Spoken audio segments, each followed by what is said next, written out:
What's going on, guys? Welcome to Zach Milne Talks Live. As I put my phone away, so professional. um, Welcome, guys. Thank you so much for joining me tonight. Thank you, everyone who's watching live, watching the replay. If you're new here, hit that subscribe button. We do these every Wednesday. I'm taking a little bit of a risk here, guys.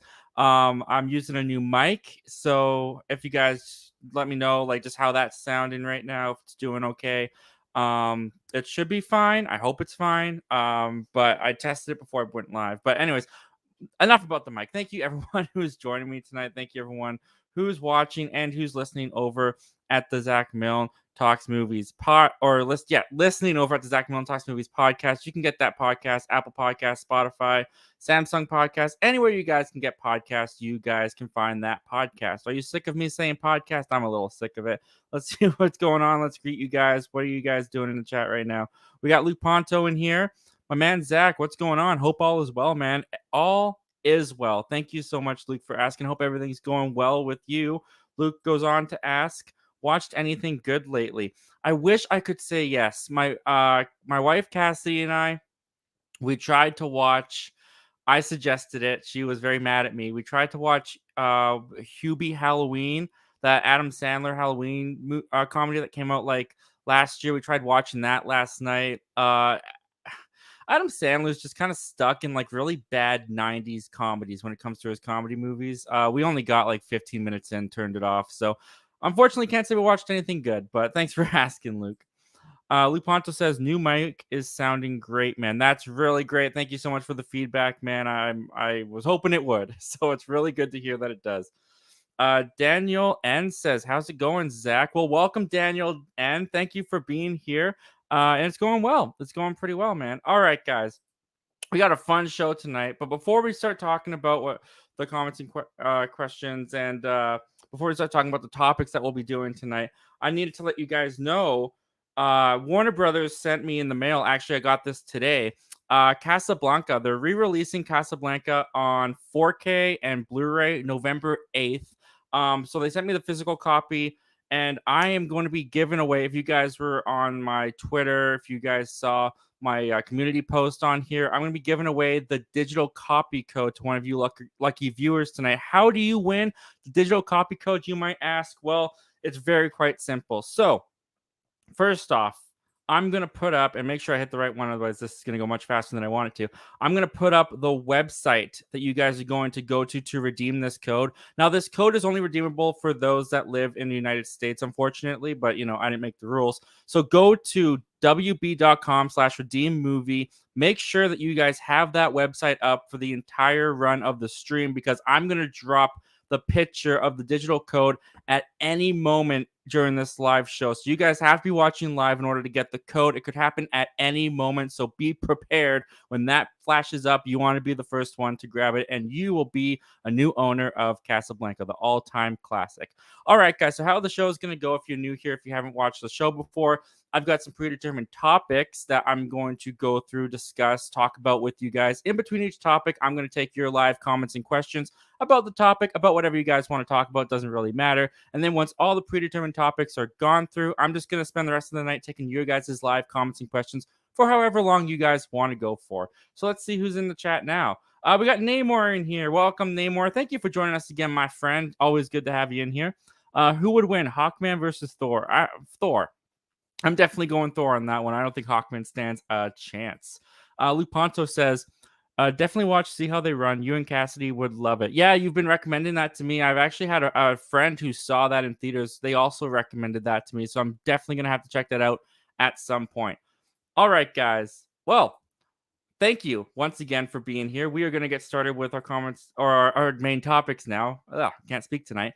So before we get into our main topics, though, I don't know if you guys know this, but you can email the show. If you guys see a news story or you just have a topic, comment, question, theory that you want to send me that you think would be fun to discuss on the show, email zachmilnetalkslive@gmail.com. That's ZACHMILNE talkslive@gmail.com. And you might just get your comment, question, theory answered on the show.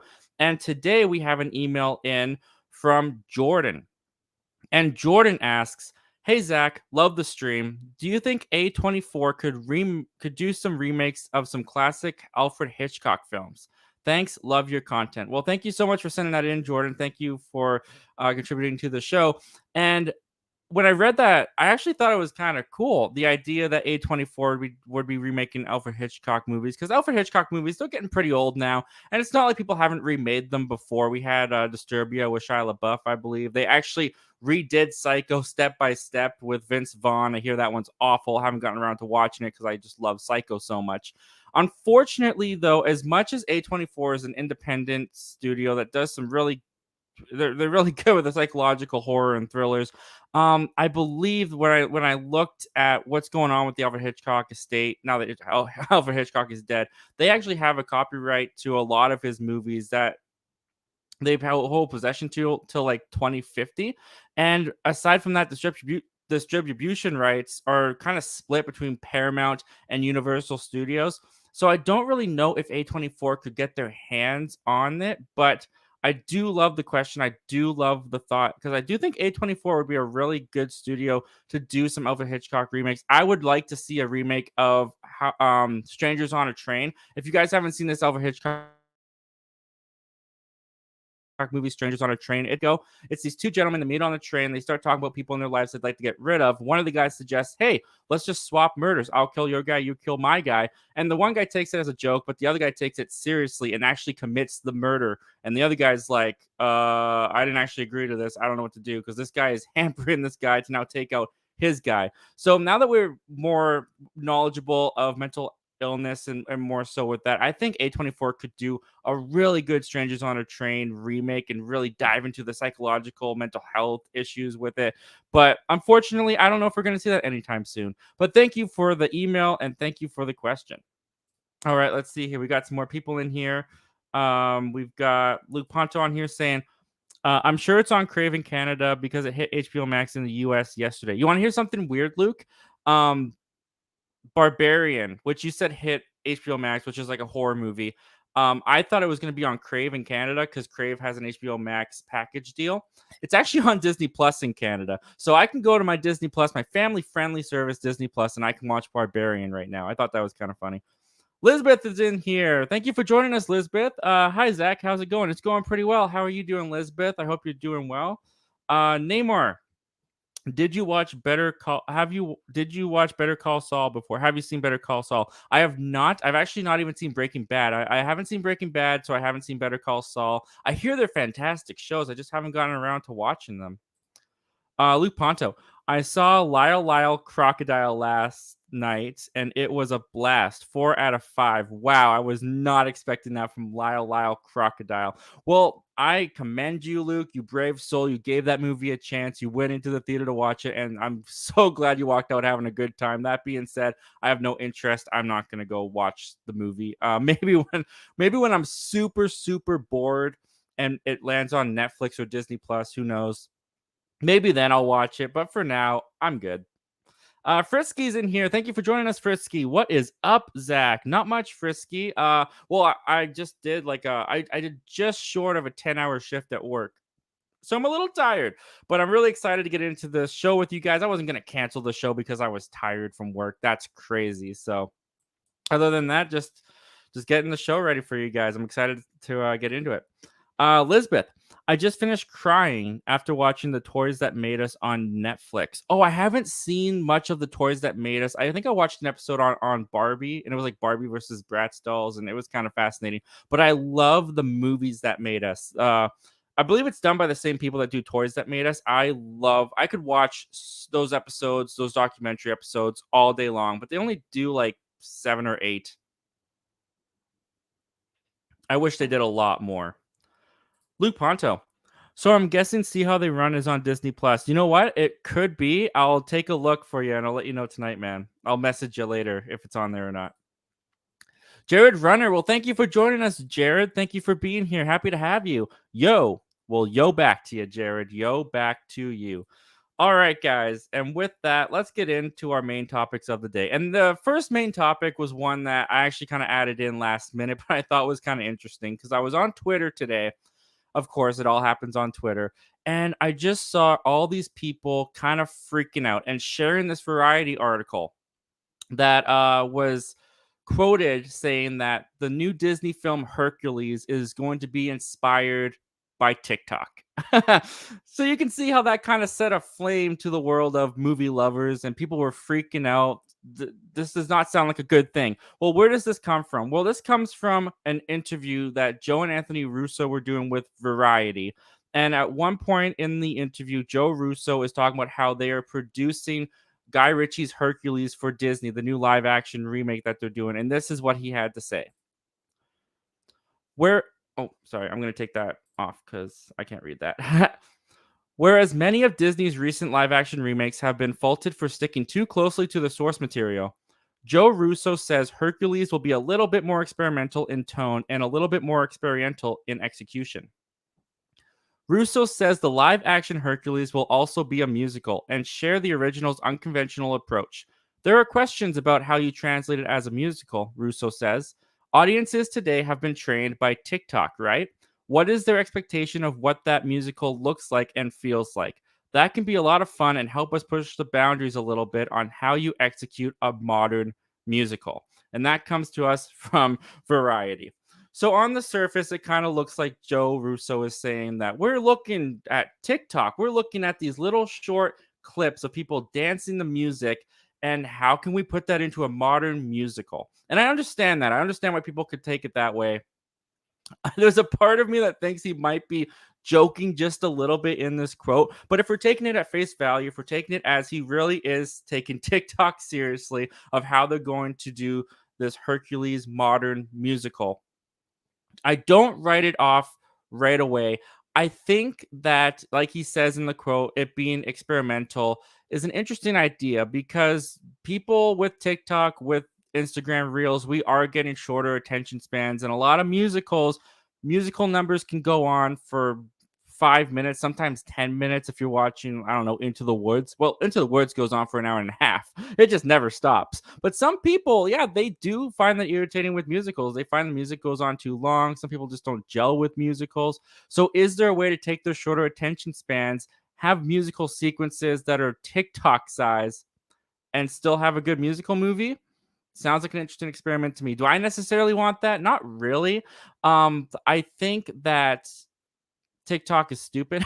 Sorry, that's probably a hot take, but I don't really go on TikTok. I don't really care. There is another way to look at this quote though, as in maybe they're looking at Hercules, looking at the musical sequences in Hercules and trying to figure out how they can make it so that it takes off on TikTok. Because we saw that with Encanto with We Don't Talk About Bruno. That song from that movie just went all over TikTok. So there could be that they're looking at TikTok as a platform to craft their musical numbers and hope that they have a hit that people will just take off with on TikTok. If you ask me, that's not the way to approach a musical. But if they're experimenting with this, who knows? It might be able to work. They might crack the code. I'm not willing to scream the sky is falling just yet, like a lot of people on Twitter are. But I can see the concern for this comment. But what do you guys think of this comment? Are you excited for Hercules, the TikTok musical? Comment down below. Let me know all your thoughts and opinions on this, guys. And without further ado, let's take a look at what you guys are saying about this. Aw, Frisky. Frisky super chats a 199 and says, love you, bro. That means so much. Thank you so much, Frisky. Thank you for, you didn't need to do that, but it's really appreciated. That helps the channel out a lot, man. Thank you so much. Wow, you just made my night, Frisky. Thank you so much. Luke Ponto. The new Hercules is going to be a movie on the lowest common denominator. I mean, it's been a long time. I would honestly say that I haven't seen Hercules. I think I owned the VHS when I was a younger kid because I had a lot of those Disney movies on VHS. My sister and I both shared them, and you know, I would end up liking like The Little Mermaid, and we both like Lion King and stuff like that. But I don't remember if we had Hercules. And if we did, I can honestly basically still say that I've never seen Hercules because I have no memory of it. So we'll see how the live action one goes. I'll definitely watch the animated before the live action comes out. Namor, Black Bolt or Thor? Who do you like better? I like Thor better because I don't really know much about Black Bolt, and I've only seen him in I think it was Black Bolt that was in Multiverse of Madness, and he just got his head exploded by Wanda. So didn't come across that cool to me. So I'm gonna go with Thor. Elizabeth, is their problem gonna be that they reach the end? Is their problem gonna be they reach the end of scrolling page? Oh my goodness, because of the TikTok. I see what you're saying there, Elizabeth. I see what you're saying there. I think I see what you're saying there. I could be completely wrong, but that's how I'm interpreting it. Luke Ponto. After the Russo brothers' success of Winter Soldier, Civil War, Infinity War, and Endgame, I feel like they're wanting to go downhill with this. I know it sounds bad, but that's just me. Honestly, okay, I just want to take a second to say that we have 10 people watching right now. We hit double digits again. Thank you guys so much. Thank you all for contributing and being here and joining the show. It means so much to me. I hope you guys are enjoying and having a good time. The Russo brothers' success of Winter Soldier, Civil War, Infinity War, and Endgame. Honestly, yes, it's their success. They were the directors. I do give them praise. I do give them credit. Those movies are amazing, in my opinion. But you can't deny that they have the Kevin Feige right there. Kevin Feige is totally holding their hands, giving them the tools that they need to execute these. I take it with a little bit of a grain of salt because the Russo brothers, they haven't been doing all that great, at least critically, with the movies that they've done after all these Avengers movies. So I can see why you're saying that you feel like they're going downhill after these Avengers movies because Kevin Feige might have been more of an influence than we originally thought.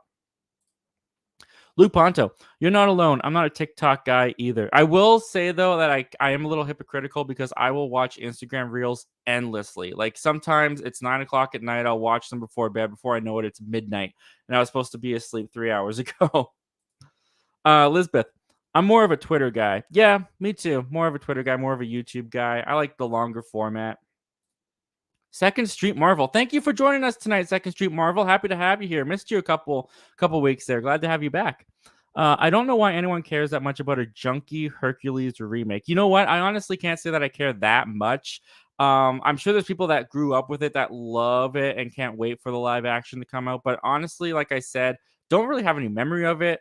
I haven't watched it in years, if I've ever watched it before that. So I have nothing to base it off of.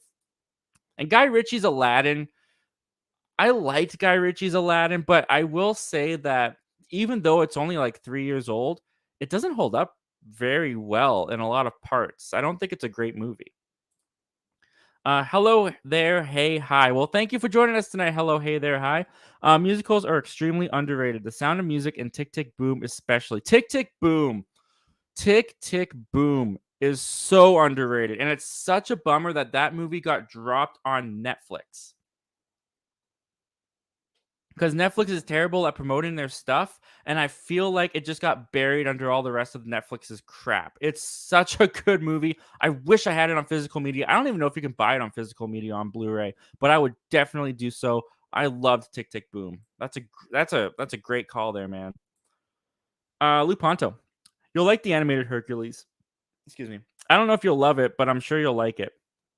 Well, that's awesome to hear, man. I mean, you know my taste pretty well, so I'm definitely gonna check it out before that live action hits. Second Street Marvel. Depends if it's Waititi Thor or Thor. I mean, I like both. I like the Shakespearean, more serious Thor, and I like Taika Waititi's Thor. I like the balance of Taika Waititi's Thor. I mean, he's kind of silly. He's really silly, but he can be serious. He's still not an idiot, and I like that. I like the balance that they found. Second Street Marvel goes on to say Thor versus Black. Okay, Thor is greater than Black Bolt, greater than Watiti Thor. I mean, I gotta put Black Bolt at the bottom just because I don't really know much about him, but um, I don't know. I think I'll put Watiti's Thor over Shakespearean Thor. I just enjoy it more. Daniel N. I thought 21 Bridges with Chadwick Boseman was good, and although it wasn't directed by the Russo brothers, it was produced by them. I remember, I never saw that, but I do remember seeing trailers for that in the theaters and then wondering when the movie was coming out. And then I went to Walmart one evening and it was just out on Blu-ray, and I was like, "Oh, yikes! Did they skip the theater?" That's not a good sign. But hearing you say that it was all right, maybe I'll give it a shot. Bree Moore is in here. Well, welcome, Bree Moore. Thank you for joining us tonight. I haven't seen you in a couple weeks either. Missed you. Thank you for joining us tonight. Um, Bree Moore says, I watched Hercules a couple years ago for my Greek mythology course, so this is gonna have big shoes to fill. LOL. All right, so you really liked Hercules. I hope the live action lives up to it for you. Luke Ponto. I saw Lyle Lyle Crocodile for $5. Okay, that's a decent price to pay for that movie. It was better. It was better movie. It was a better movie to see rather than a crappy Exorcist movie called Pray for the Devil. I don't even know that that's out in theaters. I've never heard of that. So I'm glad you enjoyed yourself, man. That's awesome. Lisbeth, I think the only movie I've enjoyed from the Russo brothers I've enjoyed after the MCU is everything everywhere all at once. Yes, that is true. I've seen that one. That one is great. How much do the Russo brothers really have to do with it, though? They're just producer credits, and anyone in Hollywood will tell you. And I'm not in Hollywood. I've just heard the people in Hollywood tell me that producer credits they vary from like they gave like one suggestion to the movie and got a producer credit, or they were on set the whole time and they were producers on the set. So I don't know how much involvement the Russo brothers really had in everything, everywhere, all at once. But I just know they didn't direct it, so I'm not gonna give them too much credit for that one. Second Street Marvel. There is no Shakespearean Thor. It's Thor. Waititi's Thor isn't Thor at all. Okay, so you're probably like a strong comic book reader when it comes to Thor. So I'm not gonna argue with you, man. You're probably right. I just go off the movies, but I love the crying faces there you have. So that's fair, man. Namor says Adam Driver is Doctor Doom. I actually really like. Was that around? Was that going around? Was there a rumor that Adam Driver was going to be Doctor Doom? I feel like I've heard of that somewhere else. But I actually really like that casting. I would be down for that. And we know he can play evil. He's played Kylo Ren, the better part of what, actually, probably the best part of the Star Wars sequels, in my opinion. Elizabeth, I'm watching both Black Panther movies next Saturday for only $8 without snacks. That's pretty awesome. I mean, I don't know how people feel without snacks. I never go into the movies with snacks. I save so much more money by not getting a concession, which I know some people are like, well, if you want to support the movie theaters, the way to do that is concession. But if I can get a ticket for like $14 and just see a movie for $14 as opposed to escalating it to like 50, $100 if I'm gonna pay for both me and my wife, then I'll take the $14 with no snacks. But that's awesome. A double feature of Black Panther for $8. That seems like a sick deal. Luke Ponto. I'm going to see Wakanda Forever next Friday by myself first, and then whenever my best friend is available, I'll see it again with him. Nice. Yeah, I'm gonna try and see that movie twice. I usually only make it out to these movies like once, but I might try to see Black Panther more than once. I'm excited for it. That's next Friday. Wow. Wow, that's coming up fast. Second Street Marvel put some more laughing, crying faces. Luke Ponto. My theater is doing $5 Tuesdays throughout the month of November. They did that during October as well. That's why I went and saw Bros and Smile on 2 different Tuesdays. That's a really smart idea. I think my theater also does like cheap Tuesdays. I don't know how much the tickets are though. I don't think I've ever been to the cheap Tuesdays, but that's awesome that your theater's doing that. That's a really good idea. Second Street Marvel.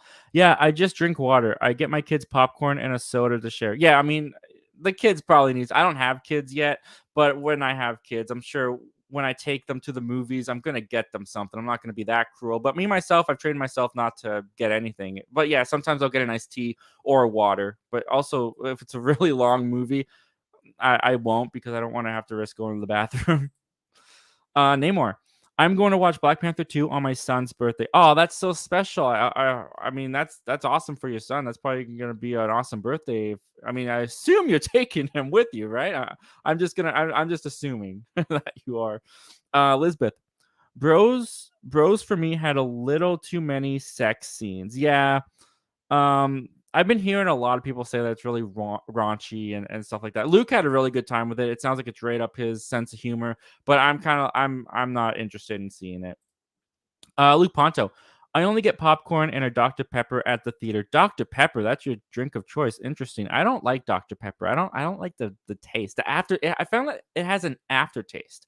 I like Coke. That's my go-to, which means I'm probably gonna, I don't know. It's not a healthier choice or anything. And I'm not shaming all the Dr. Pepper drinkers out there, but I go for a nice cold Coke. Schofield Studios is in here. Thank you for joining us tonight, Schofield Studios. It's great having you here, man. I'm going to see Wakanda Forever in my local movie theater on Friday night when there is a street fair on the same street. This means a movie, food, and a great time with the family in one night. Wow, that sounds like a great night, man. I hope you have a great night watching that movie and hanging out with your family and doing all those fun activities around your neighborhood, man. That's awesome. Second Street Marvel. I'd go watch Bros before I watch Wakanda Forever. Oh wow. Oh yeah, I remember you saying that because Thor: Love and Thunder hurt you so badly that your Marvel has to earn your money back. But I mean, the movie's getting, at least what I saw, it's getting some really great instant reactions. So does that sway you at all, Second Street Marvel? Do you feel like this might be? I mean, if I'm gonna do devil's advocate for you, Thor: Love and Thunder was getting pretty positive first reactions too. So I can see why that wouldn't be enough for you if that is the case. Um, all right, guys, and with that, we've caught up on these comments and questions. So let's move on to topic number two. And topic number two is actually going to be this, guys. We have started a new month. It is now November. And, we've had a little bit of a movie theater drought. There hasn't really been that much, at least in my eyes, that interesting coming out in the theaters for the past couple of months. But November is actually looking pretty good. So I thought we'd go through some of the hard hitters that are coming out this month, get you guys a little bit acquainted with what you can look forward to. And then I'm going to rank my 5 most anticipated for the month of November. Sound good? All right, guys. So I pulled up this article here. This kind of broke it down in a really good way.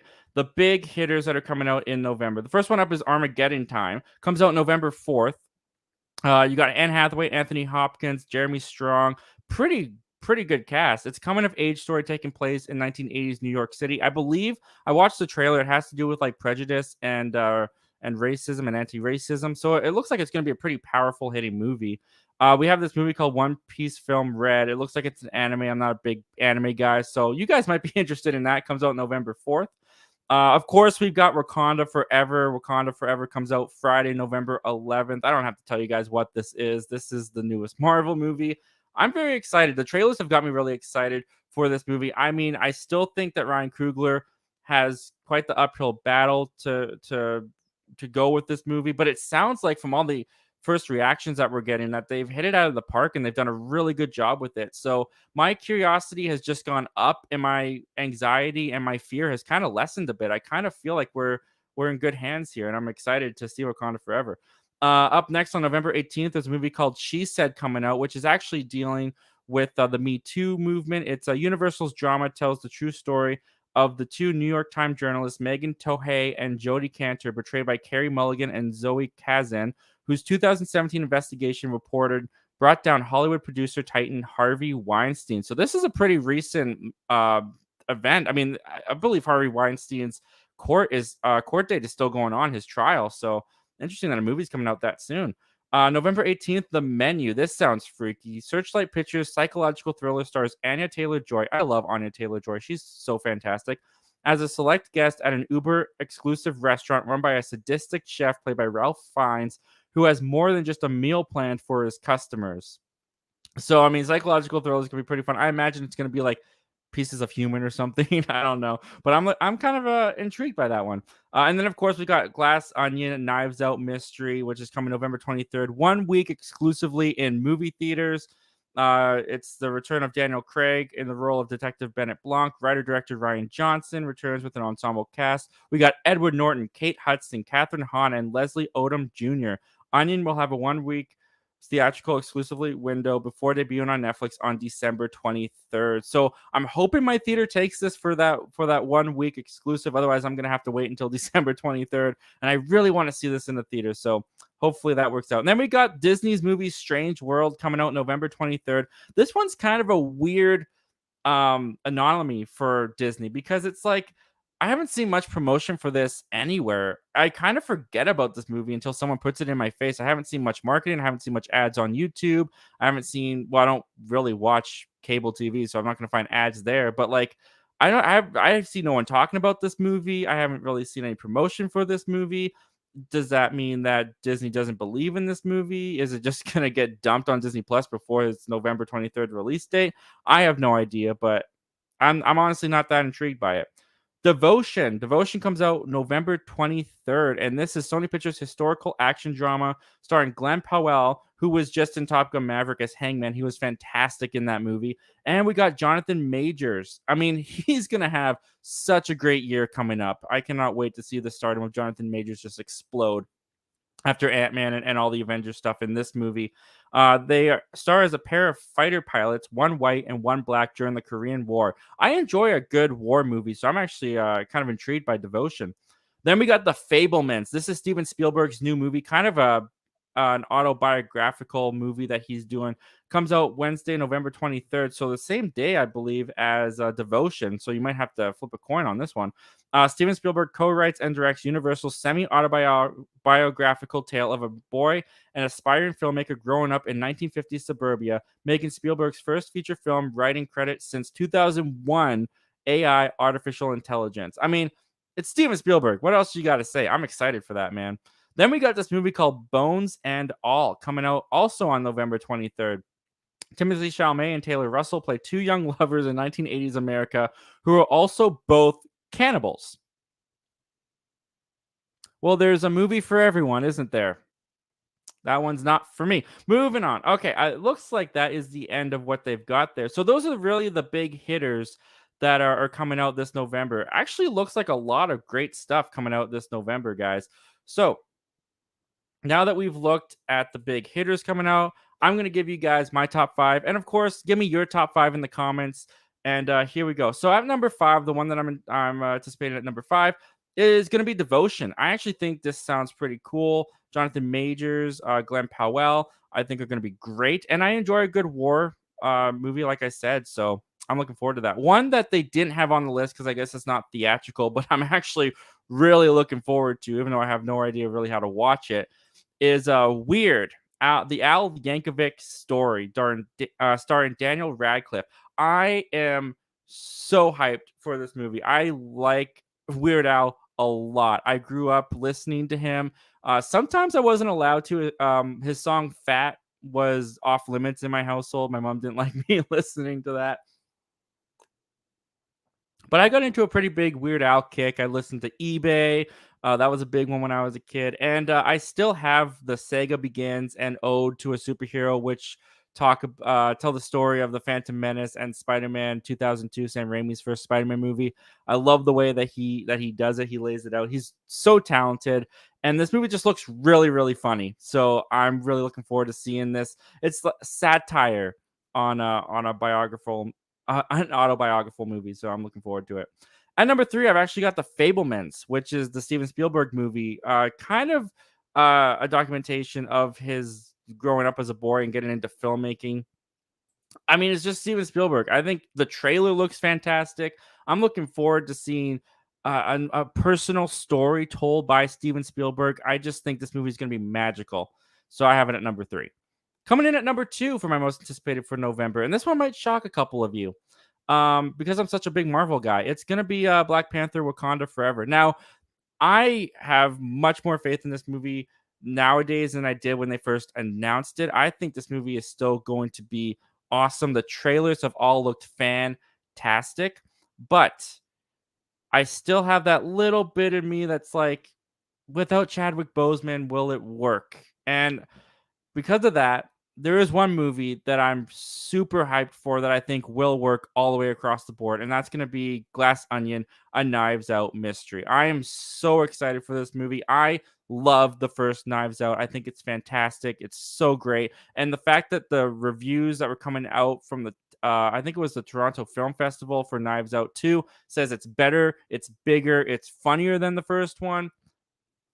I cannot wait to check this out for myself. So, guys, there you have it. Those are my five most anticipated movies coming this November. But what are your guys' most anticipated movies coming this November? Comment down below. Let me know. I want to hear your entire list, hear what you guys have to say. And without further ado, let's take a look at what you guys are saying. Wow, you guys lit this up with your list. Let's get into this. All right, let's see here. Where are we at? You guys, wow. Thank you so much for the engagement tonight, guys. This is fantastic. Second Street Marvel. Here we go. I'm gonna go watch Ant-Man though. I'm such a pushover. Yeah, I mean, well, the Ant-Man looks like it's gonna have some major consequences for where we're going in Phase 5. I'm looking forward to seeing how Black Panther: Wakanda Forever ends Phase 4. But Phase 4 does kind of feel like a write-off. It does kind of feel like a placeholder before we get to the next big adventure in the MCU. So yeah, Ant-Man and the Wasp definitely looks like it's going to crave that that itch, and I'm looking forward to it, man. Cybernetic Shark is in here. Well, thank you for joining us tonight, Cybernetic Shark. Thank you for being here tonight. Movie time requires footage.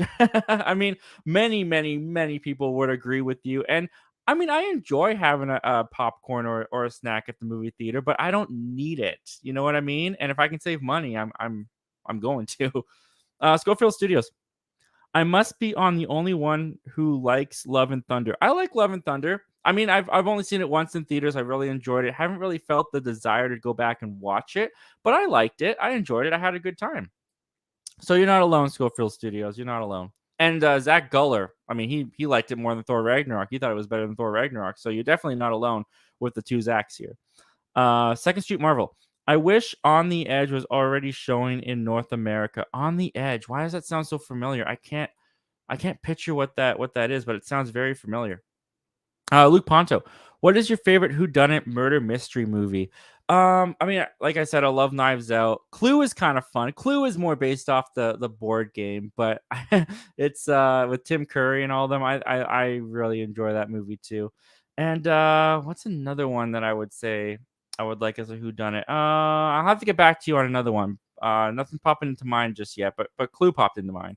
Luke Ponto.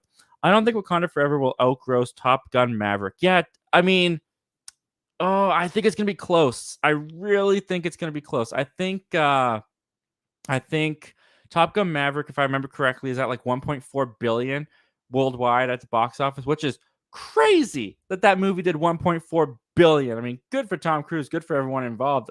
But yeah, Wakanda Forever, I do think is going to be a bigger movie than some people are anticipating. My friend Chillmonger on Twitter, shout out to Chillmonger if he's watching. He has doubts about how well Black Panther Wakanda Forever is going to do, or at least he's very curious to see how it's going to do without Chadwick. I think it is going to hurt the box office slightly that we no longer have Chadwick Boseman in the lead role, but I do think people are still going to turn out for Wakanda Forever. I think it's going to be a big movie. Another thing that might hinder it from beating Top Gun Maverick is the runtime, because Black Panther Wakanda Forever is 2 hours and 45 minutes or something like that. So it's a long movie. It's a big bite to chew. So we'll have to see how much repeat viewings people want to go for. Namor. I think if there's a Black Panther 3 in Phase 7, Doctor Doom should be the villain. In Phase 7, wow, that's a long ways away. I can't really even. I mean, it could be. We don't even have a Doctor Doom yet, so that's a what if on a what if. So I don't really know, man, but it'd be cool. It would be cool. Lisbeth, I'm excited for The Fablemans, Strange World, Glass Onion, and of course Wakanda Forever. Nice. Yeah, Strange World just hasn't grabbed me. I mean, it just looks like a generic animated movie. I don't know. I can see why Disney might not be promoting it as much as they've promoted other movies, but it could be really good. You know, Disney has a lot of hits. They got a good track record. Second Street Marvel. Anya is my queen. Yeah, Anya Taylor Joy is fantastic. I mean, uh, what is it? Oh, why can't I remember what it is? The Queen's Gambit. That's what it is. If you guys haven't seen the Queen's Gambit miniseries on Netflix, she is phenomenal in the Queen's Gambit. She was also really good in the Witch. What, or was it the Witcher? No, it's the Witch. It's the VV, right? Like it makes the W with the two V's. The Witch. I don't know, but she was really good in that movie too. She's been good in a lot of stuff. So yeah, she's awesome. I'm looking forward to seeing more of her work. Schofield Studios, The Menu, Knives Out 2, and Wakanda Forever are my go-to movies this month. Yeah, those are some good go-to movies. The Menu sounds very interesting. I'm very intrigued by The Menu. Luke Ponto. I get the first trailer for Strange World quite a bit at my theater. I've only gotten it a couple times. I think I got it in front of Buzz Lightyear or Lightyear. I got it in front of Lightyear, and I also got it in front of what's another like family? Sonic. I think I got it in front of Sonic as well.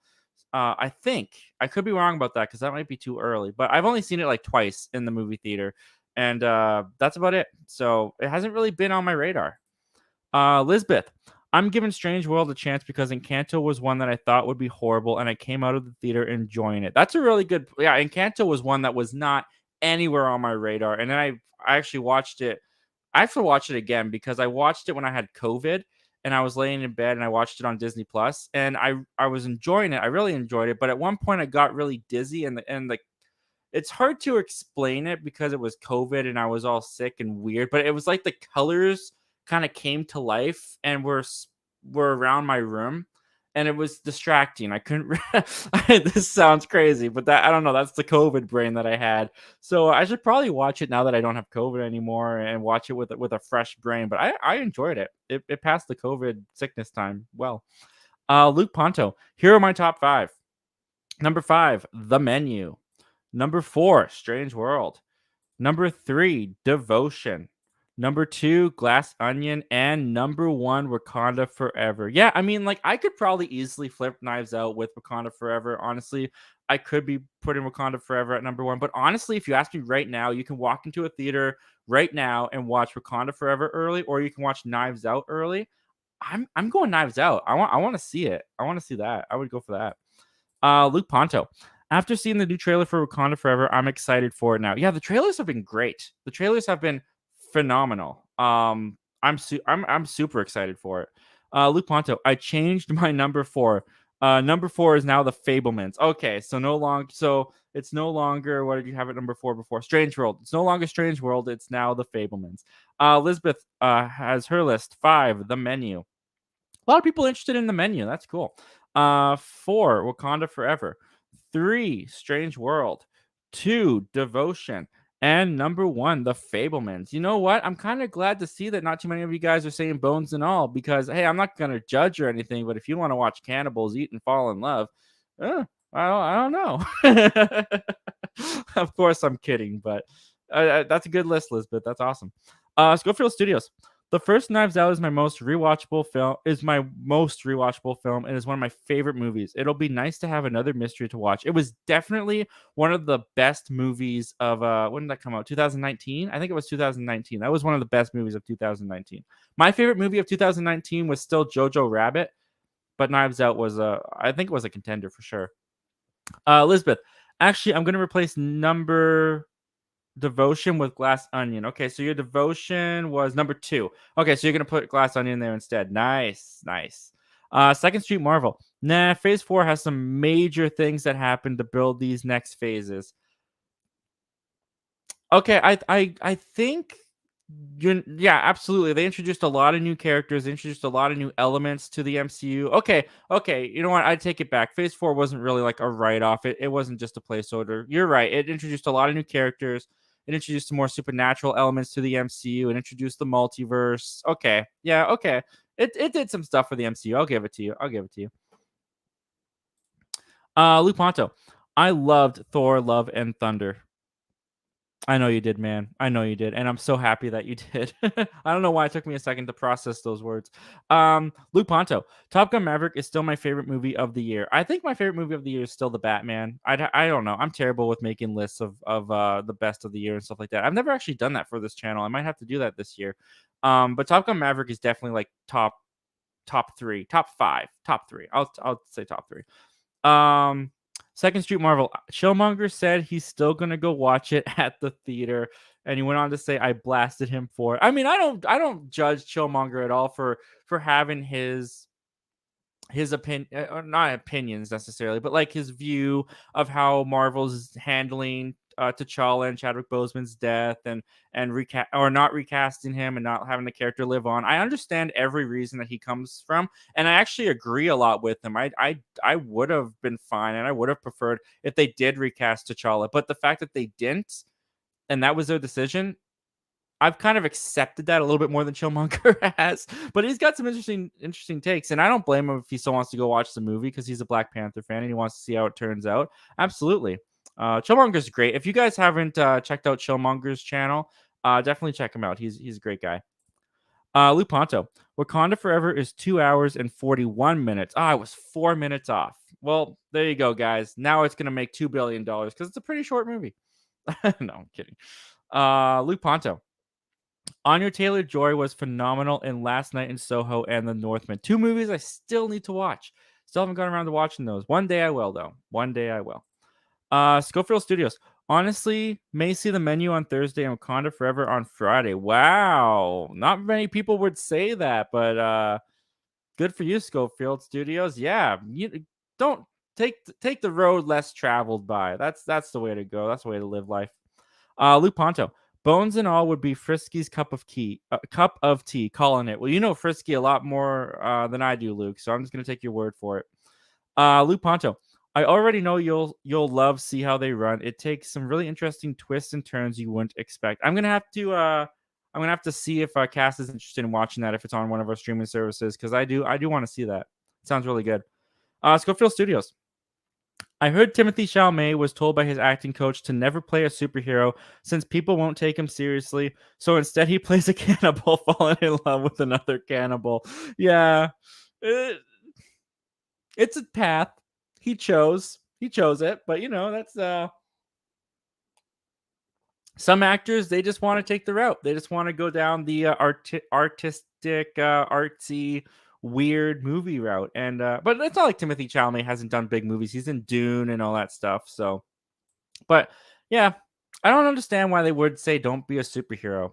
I think like that's a huge break for an actor to do, and you'll definitely be remembered for a very long time, especially if the movie's successful and people love the superhero. Second Street Marvel, Chillmonger is spot on. A lot of the times he is actually. Yeah, I do find that I agree with his takes, and it's interesting because I guess I don't think about it as much with my background and stuff, but like his videos on race swapping, I find those really interesting. Um, I can never explain it as well as he does, so just go watch Killmonger's videos. But yeah, he's definitely finding his niche on his channel, and his channel is actually really starting to grow. It's pretty cool for him. I had him on the show. I had him on the show when we did our predictions for what DC was going to do at Comic-Con, and we were way off because they didn't do anything. But it was a fun show. I enjoyed having him on. Schofield Studios. I agree. Chillmonger's videos are great. Yes, they are. Luke Ponto. What is your least favorite movie of the year? My least favorite movie of the year. Did Morbius come out this year? I feel like Morbius came out this year, right? Why does it feel like it's been a year since Morbius came out? That's not right. It came out this year. If Morbius came out this year, I'm putting Morbius there. Morbius is at the bottom for now. Uh Namor. I have a prediction. I think Mr. Fantastic will appear in Deadpool 3 and be mad at Deadpool for making jokes.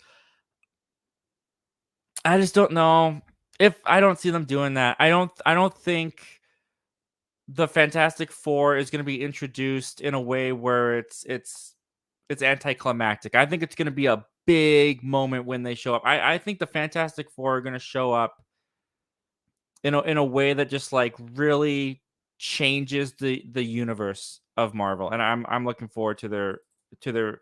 I think if they're introduced before Deadpool 3, maybe that could happen, but I don't see it happening. But it would be funny. I would enjoy that. Schofield Studios. Yes, Morbius came out this year. Oh no, you said yes. Morbius came out all years, and then you went on to say its presence is everywhere. Yeah, that movie's become something I don't think any of the creators of that movie could ever predict it was going to become. All right, guys, we're caught up on the comments and questions. Wow, thank you guys so much for all the engagement. This is fantastic. And with that, guys, we're going to move on to topic number 3. And topic number 3, we continue our journey of the return of Henry Cavill as Superman. A couple weeks ago, we talked about how there was a rumor that there was a movie in development, that they're currently looking for writers. We got the Henry Cavill himself, the milk coming straight from the cow. He is back. He announced it on Instagram, posted a picture. He showed up at, well, I'm not going to say that, but he's back. He's in the universe. He's active, and it looks like we might be further along on a Man of Steel sequel than we might think, because Henry Cavill recently spoke to Happy Sad Confused podcast and had some words to say. And this comes to us from Collider.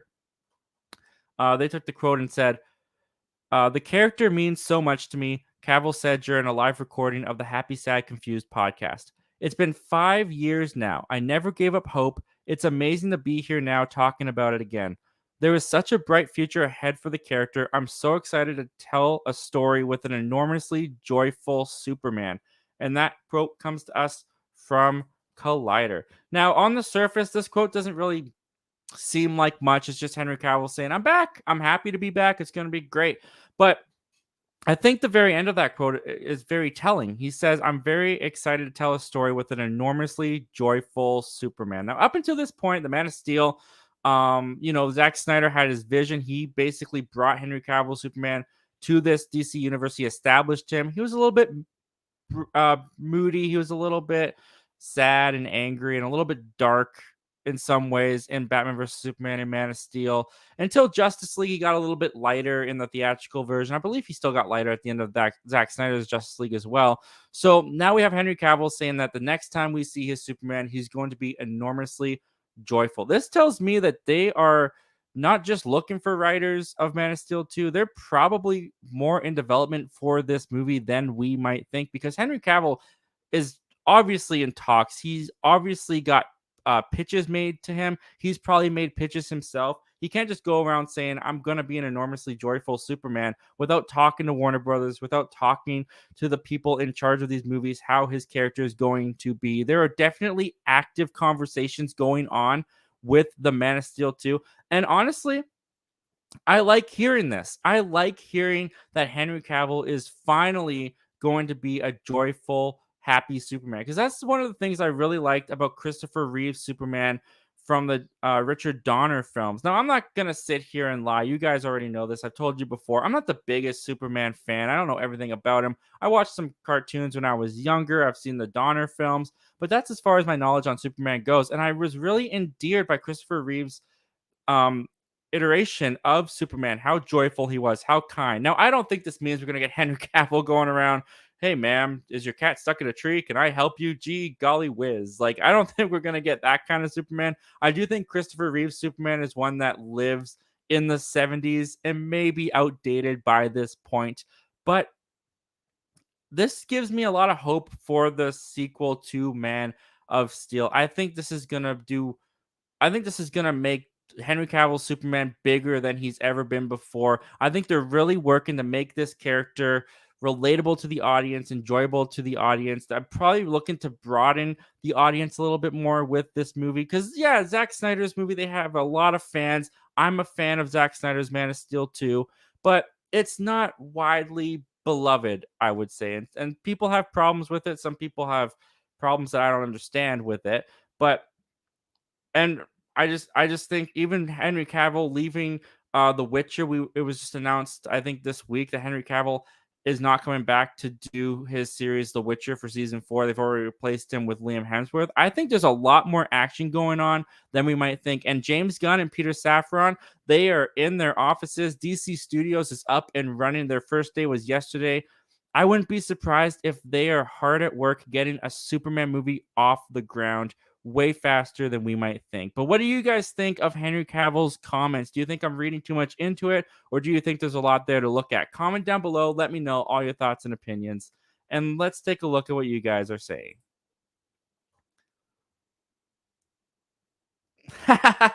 We got Chillmonger in here. Chillmonger is terrific. Well, welcome, Chillmonger. Thank you for joining us. I hope you caught some of the kind words that we all had to say about you. Uh, that's awesome. Oh man, yeah. Go check out Chillmonger, guys. Definitely check out his channel. Namor, Man of Steel 2 should be in 2024 of July. You know what? I don't think that's far fetched. I could see Man of Steel 2 coming out in 2004. I think next year 2003 would be too soon. I definitely think a summer release of 2024 though is very very possible if they are indeed working on the movie like right now. Luke Ponto, I'm excited to see where Henry Cavill's Superman goes. Yeah, me too. I mean, like I've said before, I could have taken him and leaved him. If they did recast Henry Cavill, I wasn't gonna cry about it. But after like his comments and seeing the direction they're taking Superman in, I'm looking forward to seeing what he does because he has been a really good Superman. Second Street Marvel. Reeves is the quintessential Superman. I mean, I would agree with you. From what I know of Superman, that's the one I enjoyed the most. And I really like how Superman in the Donner films plays the Clark Kent and the Superman personality differently. That was one of the things that like Henry Cavill Superman, I understood why they did it. It was a modern origin story. He hadn't really found his identity in Superman yet, but he was kind of the same whether he was Clark, whether he was Superman. I liked the duology. of Christopher Reeve's Superman. So I miss that. I hope Henry Cavill has a little bit more of that. Luke Ponto, what is your favorite parody movie? Okay, my favorite parody movie I think is still Spaceballs, but I recently watched Hot Shots and Hot Shots Part 2, and those could take Spaceballs' place because those were hilarious. If you haven't seen Hot Shots, the first one is like mostly parodying Top Gun. I saw a lot of Top Gun in the first one. And then the second one, Hot Shots Part 2, is the 80s action films. It's parodying all those. There was a lot of Rambo 2 in Hot Shots Part 2, and I thought it was hilarious. I think I liked Hot Shots Part 2 more than I liked the first Hot Shots. But yeah, those are two parody movies that I would definitely recommend. But I think my favorite is still Spaceballs. Second Street Marvel. Chillmonger is the worst. I've been telling everyone. I think Chillmonger left, man, but I don't. If he's still here, I wouldn't want to be you. Luke Ponto. I've been binging Breaking Bad for the second time. Wow, since Monday, and I'm already in the middle of season 3. Wow, your second time through. You burn through shows so fast, man. It's crazy. Second Street Marvel. Easy. I'm Gonna Get You, Sucker is one of the best parody movies. I'm Gonna Get You, Sucker. I've never seen that. I'm gonna have to check that out. Thank you for putting that on my radar, man. I've never seen that. Luke Ponto. Scary Movie 2 is my favorite parody movie. You know what? A friend of mine when I was in elementary school showed me the first Scary Movie, and I never went beyond that one. I felt it was inappropriate for me to watch that when I was that young, so I never watched the rest of them. So I don't really have an opinion on that. Second Street Marvel. Hot Shots are good. Yeah, I would say so. Second Street Marvel. Well, dang it. I don't know. Okay, I can't tell if you're quoting the general in Hot Shots because I think you said that at one point, or if you're saying that because I haven't seen I'm Gonna Get You, Sucker. Or if you're saying that because Chillmonger left. But Chillmonger didn't leave. Look at that. Still here. I don't waste time on nobodies. Oh, is there some beef going on between you and Second Street Marvel that I'm sensing here? Oh, Second Street Marvel. Oh, you want some Chillmonger? Oh my goodness. All right, guys, take it outside the chat. If you're if you're gonna start throwing fists here, take it outside the chat. Lisbeth, superhero movie is my favorite. You know what? I said superhero movie was a good one, and then I kind of backtracked because I hadn't seen it in so long.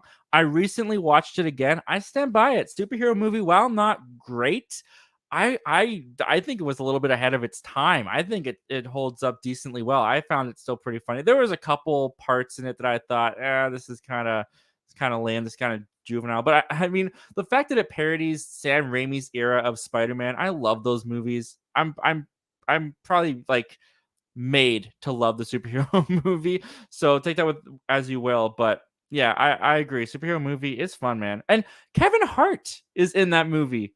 A young before he blew up in the stratosphere, Kevin Hart. Kind of crazy. If I ever met him, I'd like to ask him about that. If I could meet Kevin Hart, the one question that I would ask him is, what was it like working on superhero movie, and just see what his reaction would be, because I wonder if he even remembers that. Hello there. Hey, hi. Do you think there should be more biopics? I would personally want a Black Sabbath biopic. What do you think? I like biopics. I thought the Bohemian Rhapsody one they did for Queen was great. And one of the benefits of biopics, especially for bands and artists, is that people who wouldn't always discover their music discover it through the movies. Because that's what happened with me and Queen when I watched Bohemian Rhapsody. I was like, "What song is this? What song is this?" And I just had to go look them all up after the movie was over. So yeah, I'm down for biopics. Absolutely, bring them on. Luke Ponto. Scary Movie 2 is hilarious, but very gross. Yeah, I thought the first Scary Movie, from what I remember, was kind of gross too. Chillmonger. You don't want none with First Street Marvel. You don't want none with First Street Marvel. Second Street Marvel responds with a crying laughing face. Second Street Marvel says Faith No More or Pantera biopic. I'm not gonna lie, man.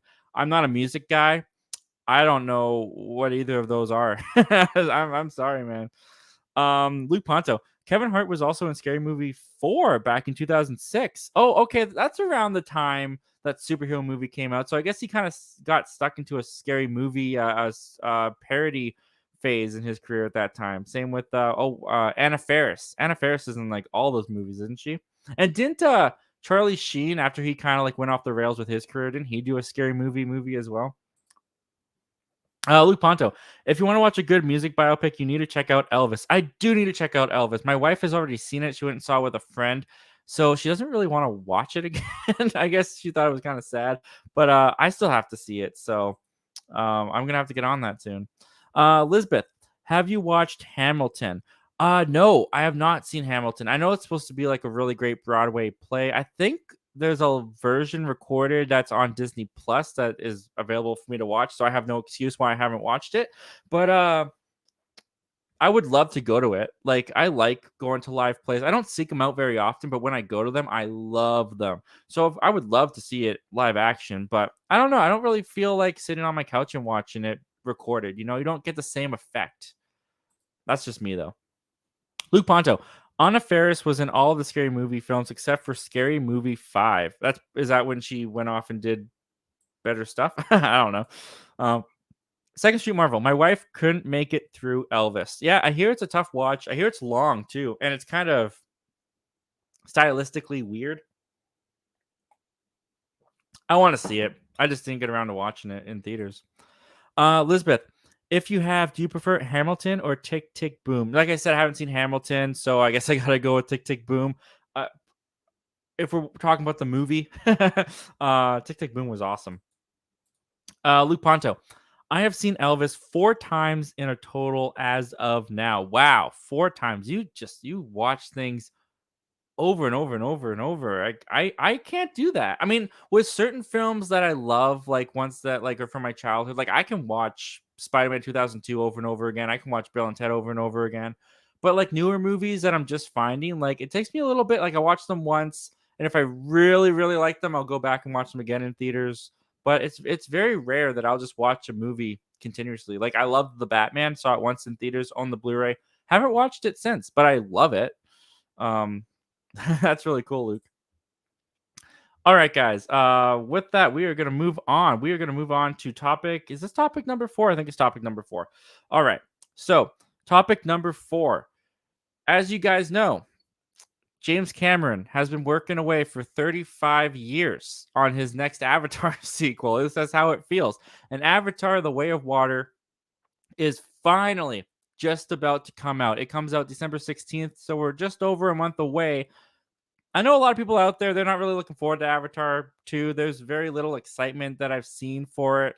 I'm actually really excited for Avatar 2. I think the first Avatar is okay, but I just think James Cameron, this is such a passion project. I gotta believe he has something to tell here. And today on Good Morning America, they dropped, which means that they dropped it online because who really watches trailers on Good Morning America?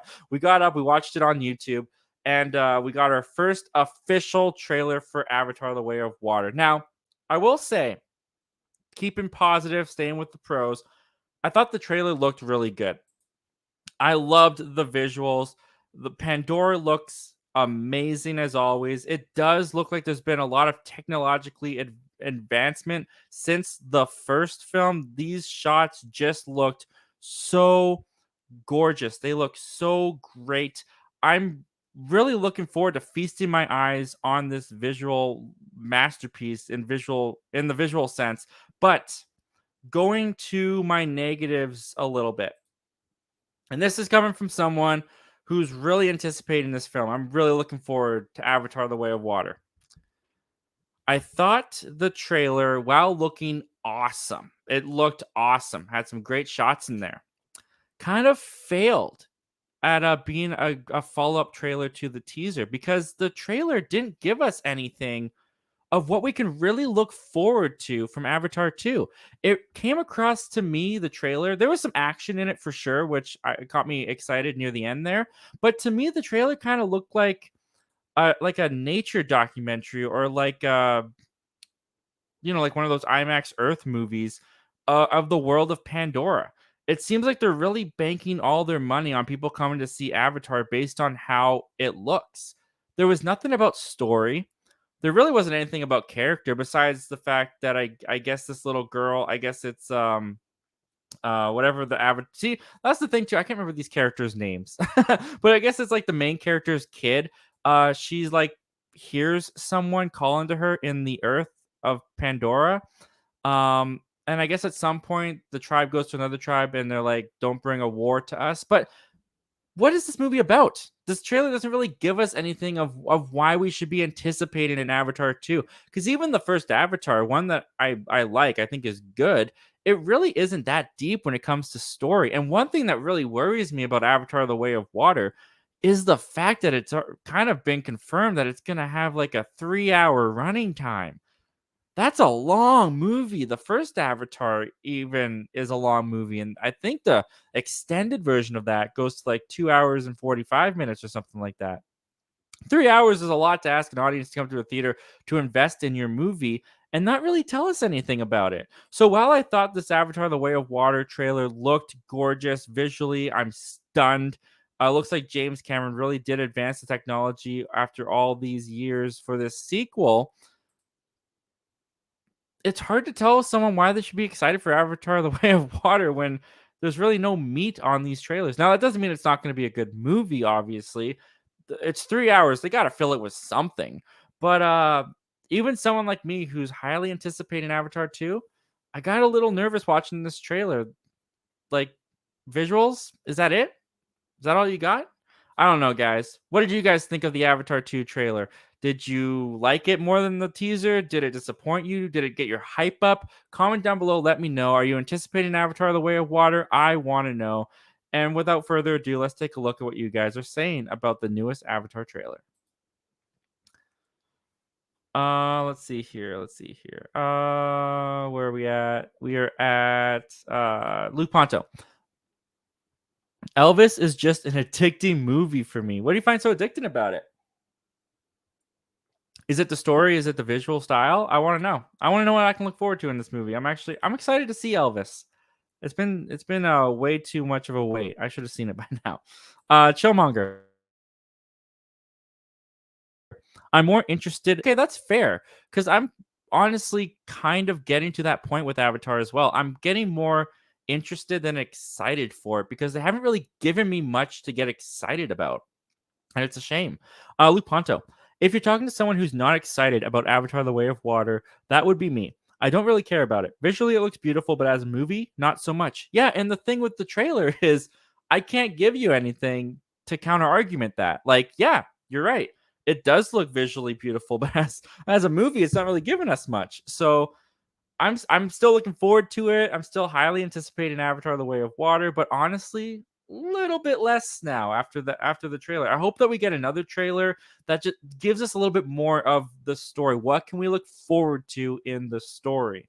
What am I going there for 3 hours for? Elizabeth, I think the movie looks beautiful, but they're not selling us the plot or what the movie will focus on. Exactly. And I've seen some people online being like, well, they don't want to give away the whole movie. You can do a trailer with what the story is, what the plot's gonna be without giving away the whole movie. Just give us a little something, like, what's the motivation of the characters or who is the like Stephen Lang, I believe, is coming back. Give us a little glimpse of him. How's the villain? Is he rising up? Is he coming after the avatars again? The what are they called? Natiri? I can't remember what the race is. Shows you how invested I am in Avatar. Luke Ponto. Every time the trailer comes up in my theater, I roll my eyes every single freaking time. I'm not there yet. I don't roll my eyes. I still get an awe and wonder, but it's hard to say I blame you, man. Lisbeth. James Cameron must have a thing for long movies with Titanic and Avatar 1. Yeah, but I mean, Titanic had a really good story. It had fantastic characters. It was gripping. It was very, very exciting and thrilling. Avatar, I mean, the visual style was cool. At the time, it was like revolutionary with the 3D technology. The story was kind of thin. The story wasn't deep. The characters aren't that memorable. I don't really remember the characters' names. The only thing I really remember about Avatar is that the planet's name is Pandora. So, yeah, longer doesn't mean better. But with like Titanic, it worked. Avatar 1, I would shave a couple minutes off that. And 3 hours for the next one. I don't know. Luke Ponto. The music, Austin Butler's performance, and the story of Elvis. Oh, those are all things that you find. Yeah, I hear Austin Butler is fantastic. I'm really excited to see his performance in that movie whenever I get around to watching it. Luponto, I've gotten the trailer for Avatar 2, believe it or not, 8 times. 8 times in the theater? I mean, I think you've seen more movies than I have in the theater, so that's totally fair. I think I've only seen the trailer twice. I definitely saw it in Multiverse of Madness, and I can't remember what the other one would have been, but I think I've seen it twice in theaters. I think I've seen the trailers play twice. All right, guys. And with that, let's move on to topic number 5. Is this topic number 5? But before we get to topic number 5, let me just tell you guys real quick about Movie Palette. Oh, whoops, that's not Movie Palette. What could that? Oh, that's the digital code for Casablanca. There it is, guys. Take your screenshots, jump onto the tab next to you, type in that code, and get Casablanca. Make it part of your movie library today, guys. And if you got the movie, put it down in the comments. I want to know who got it. I hope you guys I wish you guys all the best, and hopefully whoever gets it enjoys it. But yeah, let me know in the comments if you picked that up or not. I'll put it up one more time just in case someone missed it. It's going away forever in 3, 2, 1, gone. All right, and we'll just have to see which one of you got that. But the real topic number 5 is this. So at the end of WandaVision, we saw the newly created White Vision fly off into the MCU somewhere. We haven't seen him since. I thought he might show up in Multiverse of Madness. He never did. We're still waiting to see where White Vision comes in to play, I guess, in Phase 5. Well, it turns out that we might actually see White Vision come back in the MCU in the form of his own TV show. This comes to us from Deadline. And Deadline writes, a WandaVision spinoff centered on Vision is in development at Disney+, Variety has confirmed with sources. The series is currently titled Vision Quest, which is also the name of a Marvel comic book centered on the character.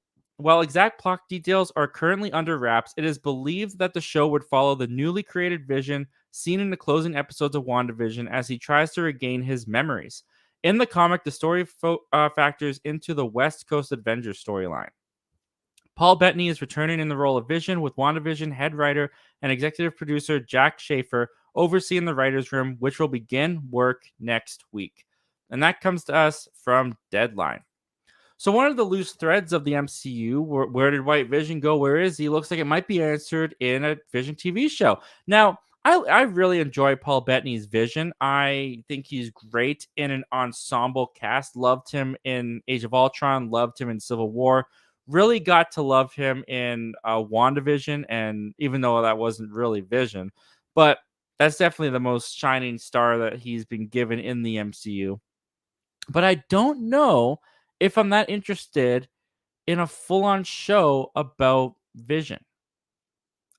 I might be alone here, but I just feel like Vision might work better as an ensemble. Now, they could possibly go the Black Adam route, as this Deadline article says in the comics, the Vision Quest comics, they're tied to the West Coast Avengers. They could go the Black Adam route and introduce the West Coast Avengers in this White Vision show, and White Vision might get tangled up with them. I don't see Marvel doing that. I feel like Marvel would establish the West Coast Avengers and then bring them all together as they're used to doing. I don't see them just having a group of characters that would come into the Vision Quest show, but it is possible that they do. Now, I think that the storyline of him regaining his memories is not enough to hook me on this show. If that indeed is what the show is going to be, like it says, it's rumored to be, it's not confirmed, but I feel like as it sits on the surface right now, this Vision show doesn't sound very appealing to me. Now, it would be interesting if they crossed it over, let's say, with Agatha. Maybe he runs into Agatha Harkness. Maybe we do get Wanda in this show. Maybe there's something with their reconnection there. It's a little disappointing that they brought back Vision in this way, to be honest. I didn't really think too much of it when I was watching WandaVision, but Vision died in Infinity War, never came back in Endgame, and it just feels kind of cheap, for Marvel to just recreate him and fill his memories back in. If indeed this is what they're planning on doing with this show, I'm not going to lie, I'm not very interested in that, but I'm not going to write the show off entirely because I really do enjoy Paul Bettany's performance as Vision. I do enjoy the character. Whether or not he's going to be able to pull off a solo project on his own, we'll just have to wait and see. But that's just my thoughts and opinions on this, guys. What do you guys think of this announcement that we might be getting a Vision TV show starring Paul Bettany called Vision Quest? Comment down below. Let me know. I want to know all your thoughts and opinions about this, guys. And without further ado, let's take a look at what you guys are saying. And let's take a look at who won the digital code. Who we got here? We got, where are we at? I believe we're here. Luponto. I'll list off the movies I got the Avatar 2 trailer in. Luponto, Multiverse of Madness, Firestarter, Lightyear. I think I got it before Lightyear. Minions: The Rise of Gru, Thor: Love and Thunder, League of Super Pets, Black Adam, and Lyle Lyle Crocodile. See, I saw Minions: Rise of Gru, did not get it during that movie. I saw Thor: Love and Thunder, did not get it during that movie, and I saw Black Adam, and I didn't get the trailer during that movie either. So I don't know. Chillmonger, would you have created this before an Agatha Harkness series? That's a good question. Honestly, I would. Even though I'm not like super excited for this show, I will say that I'm more intrigued by a Vision show than I am by an Agatha Harkness show. Whether or not this is going to be Vision regaining his memories or not, I'm very interested to see what they do with the Agatha Harkness show because honestly, Agatha wasn't really a character that jumped out to me in WandaVision. For her to get her own show, a lot more than Echo. Don't get me wrong. I'm way more looking forward to Agatha than I was Echo. But yeah, I would have created this before Agatha Harkness. But you know what? I'm gonna let the creatives do their thing, and I'm gonna keep an open mind and see what they bring me. Elizabeth, I feel like they want to make multiple series out of WandaVision, their best Disney Plus show so far. Yeah, it was the most successful, I believe, and it definitely caught the pop culture uh, during the moment that it was airing more than any of their other Disney Plus shows have. So I could definitely see why they'd want to do that. You might not be wrong there, Elizabeth. You might be onto something. Second Street Marvel. Vision founded the West Coast Avengers. Okay. Okay, there we go. We got some comic book knowledge in here now. See, I didn't know that. That brings a different spin to the story then. If White Vision goes out there and in a quest to find himself finds the West Coast Avengers, that's a little bit more interesting because that puts Vision back into the ensemble. Yeah, okay. I kind of like what you got there, Second Street Marvel. I like what you're saying there. All right, guys, we're going to go on with the rest of your comments and questions for the rest of the night. I still haven't seen anyone in here say that they've gotten the code, unless I missed it, but I don't think I missed it. So if you got the code, guys, put it down there. Let me know. I'd love to hear who won that code. But before we get to the rest of your comments and questions for the rest of the night, however long that you guys want to go for, I seriously this time have to tell you guys about Movie Palette.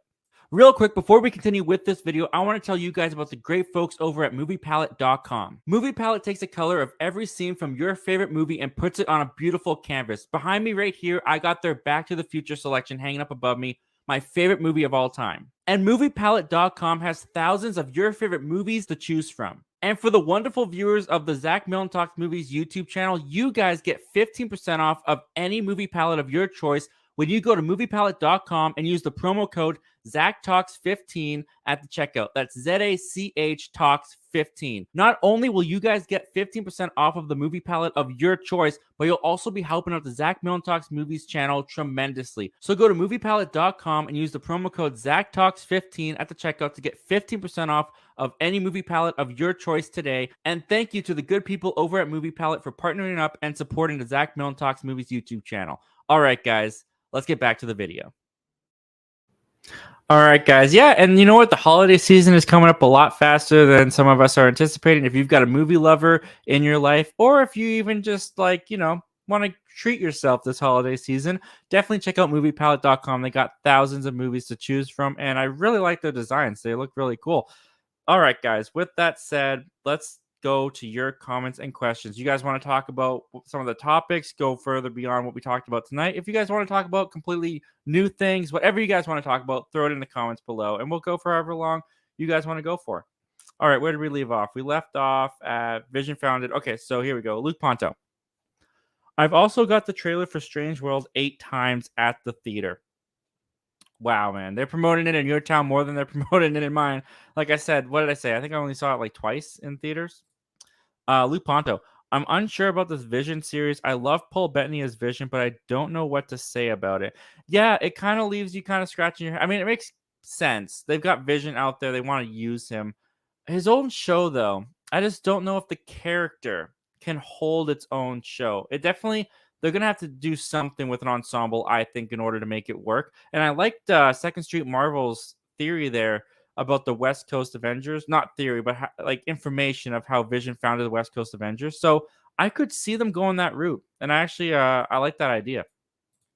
Lisbeth, I would like to have a mini-series short show with Jimmy Woo. Yes, absolutely. Bring on Jimmy Woo. I loved when WandaVision was airing. I loved the people that were like, we need a show that's like X-Files, like the X-Files type show for the Marvel Cinematic Universe with Darcy and Jimmy Woo just going around and exploring all these phenomenons in the Marvel Cinematic Universe. I would be so down for that. I loved that idea. I still hope that they do that idea one day.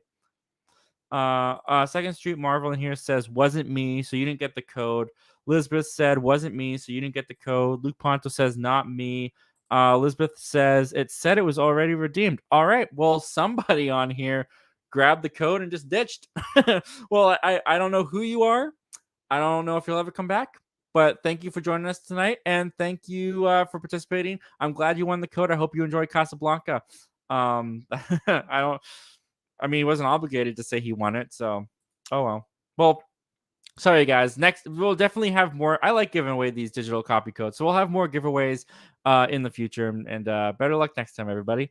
Luke Ponto. I'll list off the movies where I got the Strange World trailer from. Okay. Luke Ponto says Lightyear. Yep, I got it in front of that one. Minions: The Rise of Gru. I actually think that's the one I got it in front of too. Thor: Love and Thunder, didn't get it in front of that one. Where the Crawdads Sing, I didn't see that one. League of Super Pets, didn't see that in theaters. Bullet Train, didn't see that. Bros, it played in front of Bros, interesting. And Lyle Lyle Crocodile. Bullet Train and Bros, those are interesting ones that it played in front of to me. Lyle Lyle Crocodile does not surprise me one bit that it played in front of that movie.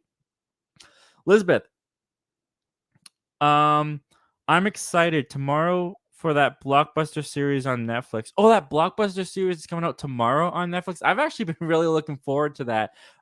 It's just such irony that Netflix, that destroyed Blockbuster, is now making a show about Blockbuster on their streaming service, the streaming service that killed Blockbuster. I find that so funny. I like the cast it's got in there. It's got Randall.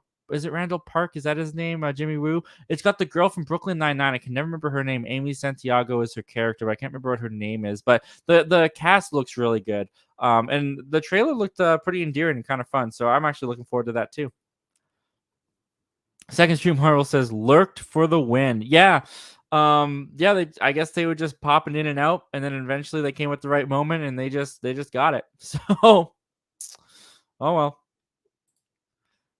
Elizabeth, love that on-air neon sign. Yeah, me too. I got this for my birthday and I loved it. But there's a problem with the live aspect. I'll show you what it is.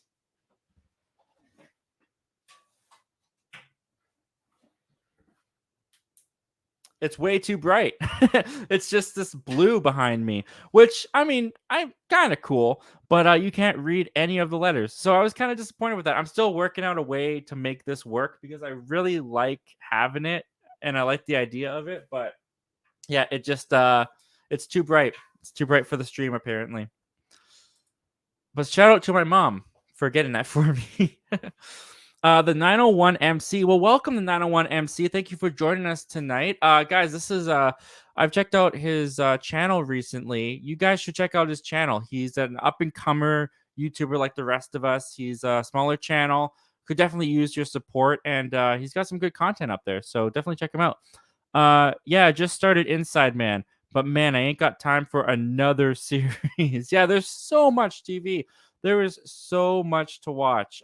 Inside Man, I don't even know if I've heard of Inside Man, so I'll have to check that out once I get through a bunch of other series that everyone keeps telling me to watch. Luke Ponto. Who would have thought that they would play a Disney movie in front of a movie about two gay men?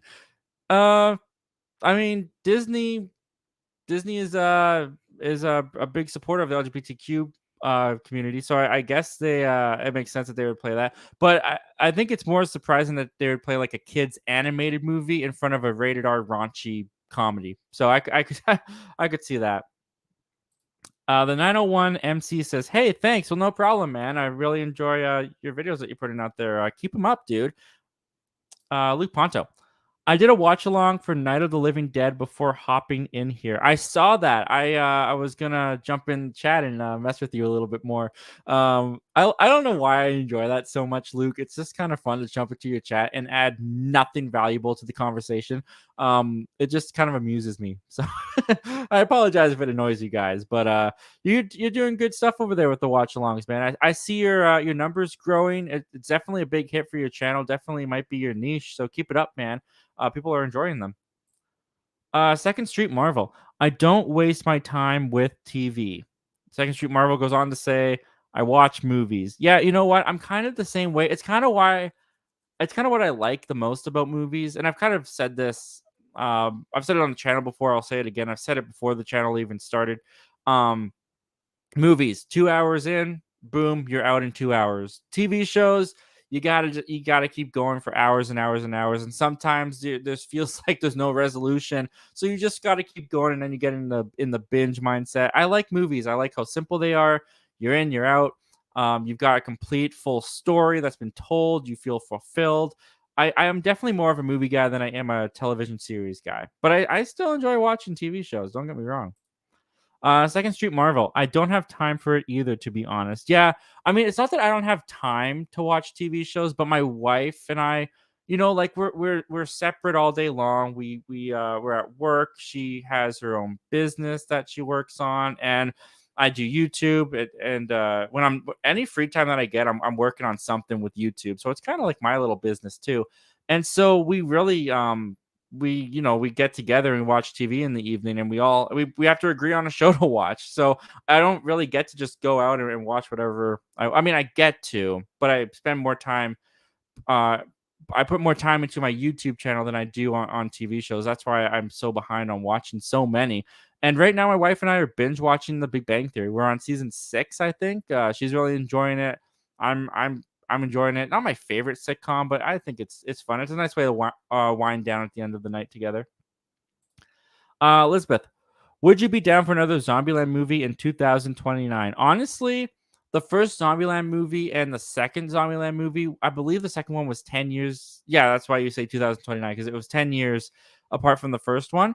They go together very well. And I actually, besides the Bill Murray cameo in the first Zombieland, I think I enjoyed Zombieland 2 a little bit more than the first Zombieland. Those movies are so much fun. I would definitely be down for the cast to get back together and do another Zombieland in 2029. I think that'd be a lot of fun.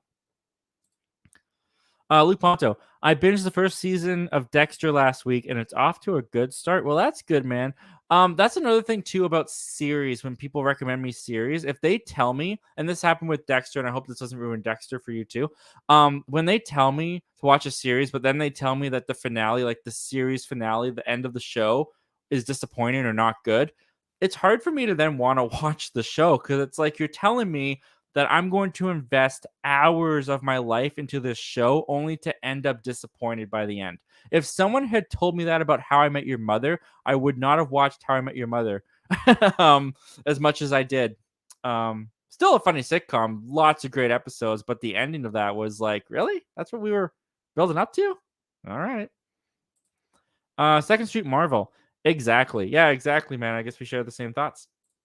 Luke Ponto, I'm planning on doing a watch along for the Black Phone sometime. Are you down for that? That is one I have seen. I am down for that. I will watch that with you guys. I had a lot of fun doing the Doctor Strange and the Multiverse of Madness with you guys, and I would be down to do the Black Phone with you too. Luke Ponto, I don't know if Cass would like Breaking Bad, but I know you would. Yeah, Cassidy. That's another thing too with watching TV is like I gotta be respectful of her. I can't be like, hey wife, go away, get out of the living room. Like I'm not gonna kick her out. She's very sensitive when it comes to violence. She's very sensitive when it comes to graphic graphic crime. She really has a heart for kidnappings and people being taken, so she can't watch anything that involves that. The first couple weeks that we were married, we would do a movie night where she would show me a movie and I would show her a movie. And one night, one of the movies I showed her was Room. Which, if you haven't seen Room, if you guys don't know what Room is, it's the movie where Brie Larson and Jacob Tremblay are trapped in that room by that guy together, and the boy gets out, and eventually they're able to escape. I showed that to her. That was a big mistake. She was bawling. It was so hard for her to watch because she just has such a sensitive heart to those things. So that was a bad one on me. That was a bad movie night. I enjoyed the movie though, but yeah, gotta watch those. Luke Ponto, Breaking Bad is perfect all the way through. Well, that gives me more motivation to want to check it out. And everyone says it. Everyone says Breaking Bad is great. Second Street Marvel says, "All right, man, have a good one." Well, thank you so much for joining us tonight, Second Street Marvel. I really enjoyed having you here. Happy to have you here. Have a good night, man, and hopefully I'll see you again real soon. All right, guys, and with that, we've caught up on this bulk of the comments and questions. So I'm going to give you guys a couple more minutes if you guys want to type in another comment, another question, if you want to keep this going. And in the meantime, I'm just gonna tell you guys, like, thank you so much for watching. Thank you everyone who's watching, listening on the podcast. If you guys want to know what's coming up on the channel, I'm definitely gonna have some more movie reviews coming out. I'm making it out to the theater a lot more now. At least that's my intention. I intend to. You guys really liked the movie commentaries I did on Halloween, so thank you guys so much for watching those. I might try to do some more movie commentaries down the line as well because you guys really seem to be responding to those. And if you guys have anything that you'd like to see from the channel that you guys are really enjoying, definitely let me know if you want to see more of something. And Elizabeth is in here saying, "Are you gonna watch Enola Holmes 2 this Friday?" I could lie and say, yeah, I might check it out, but honestly, I don't see myself watching it. Because first of all, I'd have to watch the first one, and I haven't watched the first one. Okay. Total confession right now. Um, my wife and I are hooked on Love is Blind right now. I don't know if you guys watch Love is Blind. We are fascinated by it. We find it so entertaining, and we have just been like binge watching that show recently. They're dropping 3 episodes at a time. The next 3 episodes just came out tonight. You can guarantee after this stream is done and I go right out that door to my living room, I will be sitting down on the couch and watching the rest of Love is Blind that released with my wife. So honestly, instead of Enola Holmes 2 this Friday, I'm probably going to be watching some Love is Blind this Friday. So there's that. Luke Ponto, hope you're okay with me quoting the grabber all the way through during the watch along whenever we do the black phone. You know what, Luke? Not only am I okay with it, I'm going to be impressed by it. I mean, Ethan Hawke didn't have too many lines of dialogue as the grabber in that movie, so it might not be too hard for you to remember all of them, especially since you've seen the movie. What is it, 7 times now? But yeah, I'm going to be entertained by that. Elizabeth, you should do some movie commentaries for the Christmas season. My wife, actually, Cassidy, and I were talking about that recently. The thing about the movie commentaries is I find that they're only worth doing if one of us hasn't seen the movie. And there's a lot of Christmas movies that I feel like I haven't seen, but I don't think would be big hits. Like, I'm not going to do a Hallmark Christmas movie. I don't think many people are going to watch a commentary on that. Like, if you want to get a big hit with a movie commentary around Christmas time, you got to be like first time watching Home Alone, Grinch, Elf, the Santa Claus movies. Oh, speaking of the Santa Claus movies, this is a tangent. Did you guys see the trailer for the Santa Clauses, the sequel series to the Santa Claus trilogy with Tim Allen? I was watching the trailer that they released and I was like, didn't they do this before? Like, Tim Allen retired, he went back to live his life. He hired someone for the North Pole. The guy is wrong for the North Pole. He's abusing the elves. Santa's got to go back and wasn't that Santa Claus too? Like, wasn't that whole trailer just really Santa Claus too? I was like, this feels deja vu. I've seen this before. But anyways, yeah, like with the movie commentaries, you got to do the big ones. And we've both seen the big ones, so I don't know. It's not off the table though. It's definitely not off the table, especially if they release like another Home Sweet Home Alone type monstrosity. We'll probably check that out.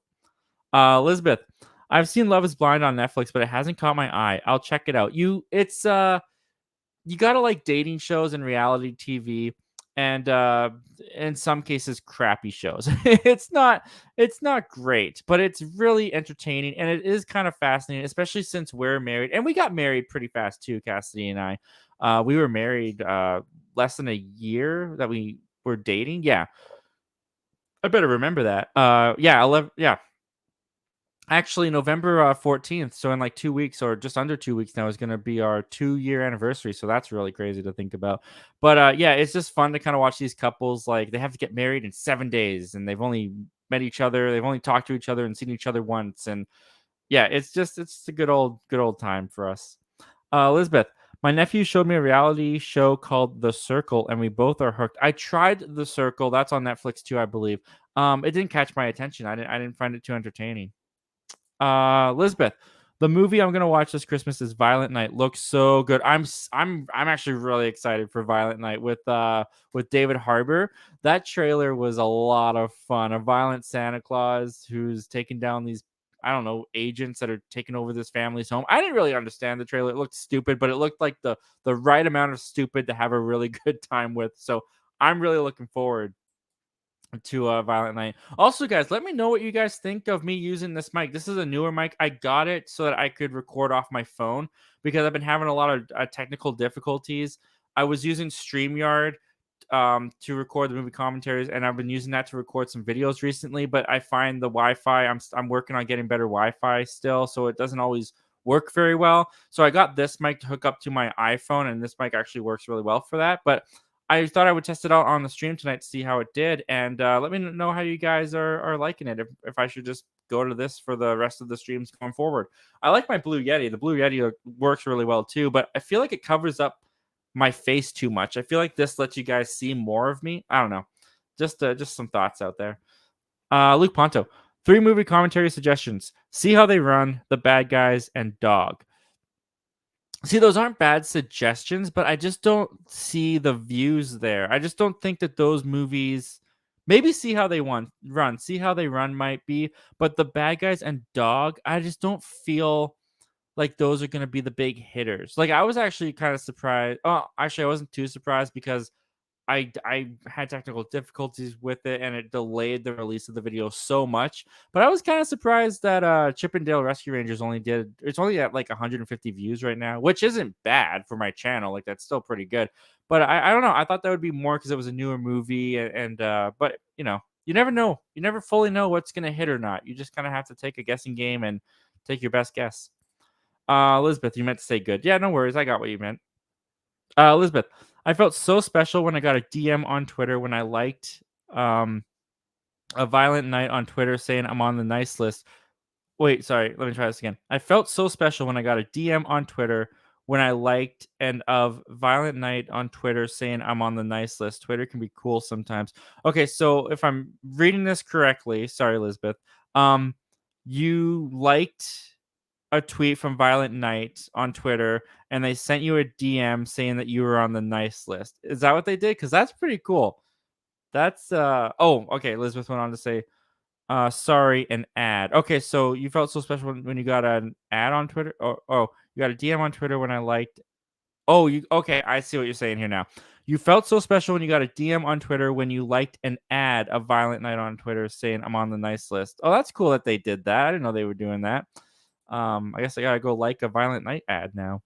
Luke Ponto. Sometimes you just gotta give it a shot, even if you think it won't do well. Yeah, absolutely. Sometimes you do, but also, um, movie commentaries, at least the way I do them, the way that I'm able to do them, because I can only work with what I've got. They do take time. They take a lot of time, and there are a lot of invested time to do. And so I want to make sure that if I'm putting all that time and work into something, that I at least feel confident and I feel um I just believe in it. And sometimes I get suggestions for movie commentaries that I just personally I don't believe in. And that's not an offensive things or anything. Like I love getting you guys' suggestions, absolutely. But I gotta use my time wisely. Like the Halloween commentaries, I had a blast doing them, but I mean, I have so much respect for people that do movie commentaries like weekly, like the Nice Dudes. If you guys don't follow the Nice Dudes, they do movie commentaries. Their channel's really blowing up right now. It's proud of those guys. I was subscribed to them when they were like 300, 500 subscribers. They were around my size, and now they've grown to like I think they're at 15,000 subscribers. They might even be more than that. But they do weekly movie commentaries, and I have a lot of respect for those guys because when I was doing the weekly commentaries for the Halloween season, I was getting pretty tired by the time I hit the ring. I was getting kind of burned out. Hopefully it didn't show in the videos, but there were a lot of work. There were a lot of commitment. Lisbeth, I watched The Bad Guys and it was fine. Entertaining. Lisbeth, it's on Netflix, I believe. Yeah, I mean, that's kind of how I saw The Bad Guys. I know Luke loved The Bad Guys. He says it's underrated and probably is. I don't think anyone's really talked about it, or I don't know how well it did at the box office. But yeah, I haven't seeked it out. I didn't think it looked that engaging. Like I'm like, don't get me wrong, I don't hate animated films or anything. I'll go watch. Like I wanted to go see Lightyear. I had to drag my wife to go see that, and she ended up not having a good time. So that was a fail on my part. But when there's some animated movies, like when the trailer just feels too much, like that doesn't feel like it's for me, I won't go see them. Like I only saw the Minions because my entire family was going to go see the Minions, and there was no one who was going to go see the Bad Guys around the age that I would take them to the movie. So I didn't bother seeing that one. All right, guys. Looks like we're all caught up on the comments and questions, and I'm getting kind of tired with my throat. And like I said, I had like a pretty long work day, so I was already tired as it was. But I'm going to end it there, guys. Thank you so much, everyone who joined tonight. We had a lot of engagement. I was looking at the view count. We were pretty consistent between 10 and 13 viewers. That is amazing. I'm sure a lot of you guys came for the digital code. Hopefully, one of you at least it was worth it. But thank you so much for joining Zach Milne Talks Live, everyone watching live, watching the replay, and listening over at the Zach Milne Talks Movies podcast. You can find all the Zach Milne Talks Live episodes over there. There are Spotify, Apple Podcasts, Samsung Podcasts. You guys know where to find podcasts. That's where it can be found. With that said, guys, thank you once again for joining me tonight. I had a blast. I'll see you guys again next week. Same Zach time, same Zach channel.